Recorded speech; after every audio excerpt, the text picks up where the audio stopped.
Welcome back to the Northwest Tank Line Super Bowl show, coming to you from Radio Row at the Phoenix Convention Center.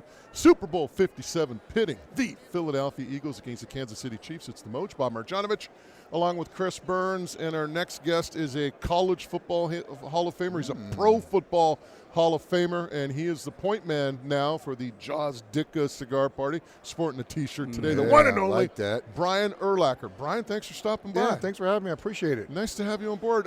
Let's get to the cause right now. You're here supporting this great cause that Coach set up, and, of course, Ron Jaworski.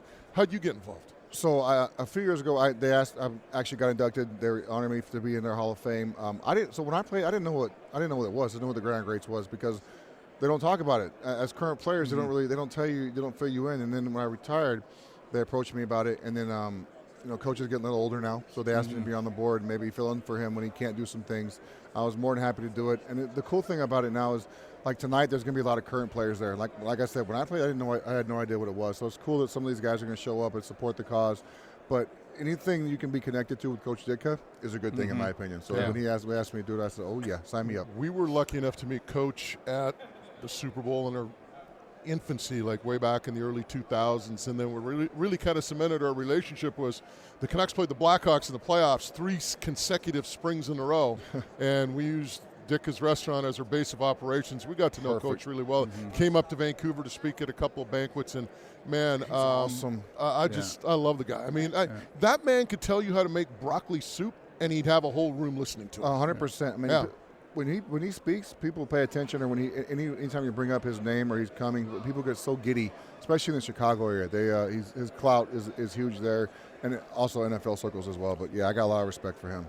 And, of course, Jaws, a good buddy of ours as well. We've known him for the years. Hey, speaking of friends, I'm going to ask you this before we get into all the football. Okay. You're buddies with Ronak. You're a big golfer. Love JR. He's our guy. Let's just tell some JR stories. Do we have enough time? No. I don't think we have enough time for that. Unless you want to be here for the next 2 hours. We need an HR department if we're going to talk about that. Do we have one? Yeah. Who's the better golfer out of you? Oh, JR. JR's great. Yeah, man. Well, hold on. First of all, he got the hockey swing, so he's got the downswing natural. Yeah. He doesn't hit it far. He just hits it straight, and he putts it great, and he's mean and feisty, and he's grinding out there the whole time. It's not fair to play golf with hockey guys. Like, you're a football player. It is not fair. It's so natural for them to downswing. Like, I've seen guys come up. Milan Lucic never played golf at Moj's golf tournament. Yeah. Comes out no shoes on, no sleep.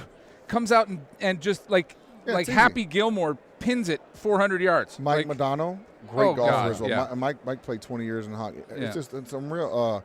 I played with Temu Solani with God. JR one time. Yeah. Temu was great too. Yeah. I'll tell you a funny story about golf and JR. We're at the TPC right here in Scottsdale. Yeah. Buddy of mine came down. It was 50th. We had 3 foursomes, and JR was part of our foursome with my buddy Garnett, whose 50th birthday. Burnsy knows him. 20 years ago? Yeah, so we're sitting there, and I'm on the driving range, and Grant Fuhr's there. Oh, great golfer by himself. And, good guy. Yeah, great. I'm saying, hey, Grant, how you doing? We start chatting, and he goes, hey, Moj, what's up? We start chatting. I said, yeah, we're golfing with JR. So it was weird the way they spaced out the group. So it's our lead group, Grant's behind us, and then our next 2 groups behind. Okay. And I said, yeah, so JR's here. They wind up making a bet, of course. Oh, yeah. So now we got to play from the tips because JR's playing Grant from the tips. JR. So we get up to the starters box, starters waiting. There goes, you guys hockey fans? I'm kind of looking around. I go, I'm not a big fan. My buddy goes, yeah, kind of. He goes, just to let you know, Stanley Cup champion goalie Grant Fuhr's in the group behind you. And we look at Ronak, and Ronak loses his crap. We're like, that's Jeremy Ronak right there. Oh, sorry, Mr. Ronak, sir. Jeremy's the 3rd leading scorer, American-born scorer, right? That's exactly what he said. And he goes, not in the Hall of Fame. He goes, I'm one of the only 3 Americans to score 500 goals. That's it, And he goes, I don't even get recognized in my own country. And he's just losing his crap. Oh, my God, I'll never forget that moment. That's JR, man. He gets a little hot. I think we can all figure out why he's not in the Hall yet. He pissed somebody off somewhere. Yeah, it's all political, right? Yeah. Of course it is. Totally. He should be in the Hall of Fame in a heartbeat. Yeah. Totally. You look at this game, Kansas City and Philadelphia. I mean, everyone's talking about storylines. What are some of the things that really interest you? You look at this game and go, I want to see how this is answered. I hope all those guys that got hurt for KC are healthy. The last game they finished with 2 healthy wide receivers. I hope 3 Juju's rookies back. in the defensive backfield. I mean, you worry about that, but then you're like, oh, they got Patrick Mahomes. The storylines for me, that defensive line for Philly, on those 60-something sacks they have.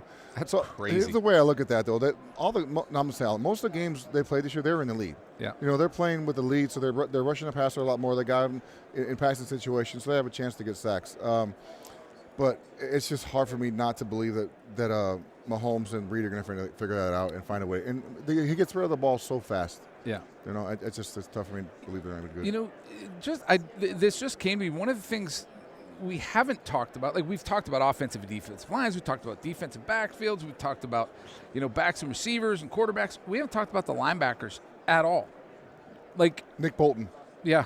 Legit. I mean, there's some pretty good linebackers in this game. Is it Brian? What's the guy's name? William Gay. William Gay, legit. And also, Philly's got some guys too. Oh, yeah. But the defenses are good. If Philly gets the ball, start running the football, it could be a long day. That offensive line. They're beasts. They are beasts. But you look at the D-line for the Chiefs. Chris Jones is a monster. The number, I don't know, I don't know names, but those dudes, they do a good job in there. You know what? They're good. But one of the things I said earlier in the week is you look at that group, who wins? Like, in the NFL, you're going to win a game like this.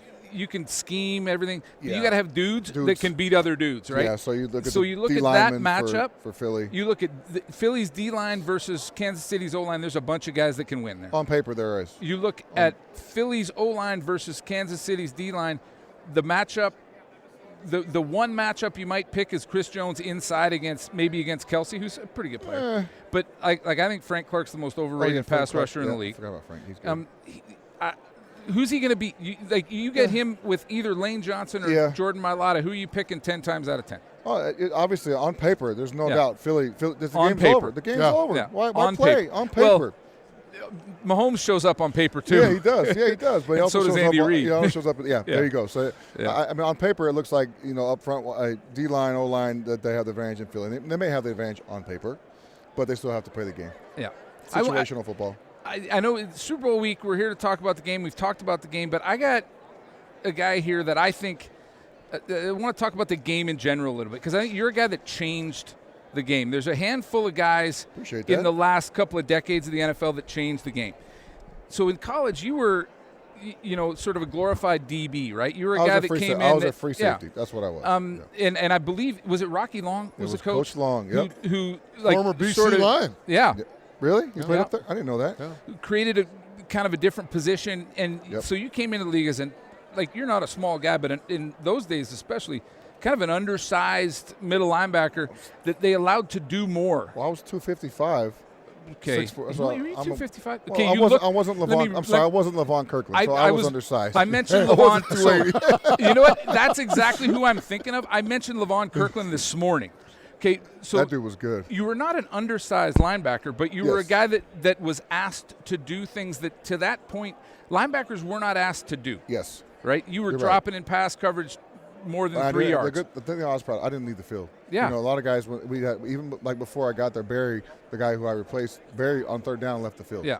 So I was proud that I never had to go. I never went off the field. I could play all 3 downs and do them okay. And middle linebackers, when you came into the league, which wasn't that long ago, were the first thing you had to do was step up and stuff the run, right? That's back when they ran the ball. Yeah, which you could do. Yes. But your the thing that separated you was your ability to get out and run and pass coverage, and that was playing DB in college. Obviously, that transitioned pretty well to the NFL. The hard thing for me was playing the run, because in college all I did was run downhill and make plays. Yeah.